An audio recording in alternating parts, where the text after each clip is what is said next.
عليها حي يا قيوم، هي قطعة واحدة 52 قطعة، يصبح تتكون من 52 قطعة ما بين حزام ذلك قطعة كبيرة أو تحت الحزام أو قناديل.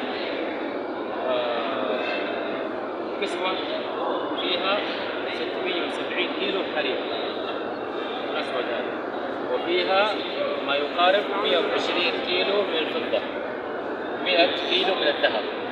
هذا الخيط عبارة عن فضة مطلي بالذهب، لأن الفضة أسهل في الحياكة ويتحمل أكثر عوامل الأجواء، الأمطار والغبار. هي طبعا تأخذ القطعة هذه 20 يوم إلى 30 يوم.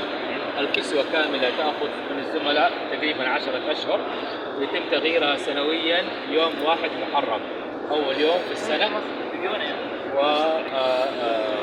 وتكلفتها ما يقارب 20 مليون إلى 22 مليون ريال، وهي تقدم إهداء من خادم الحرمين الشريفين الملك سلمان حفظه الله لبيت الله الحرام.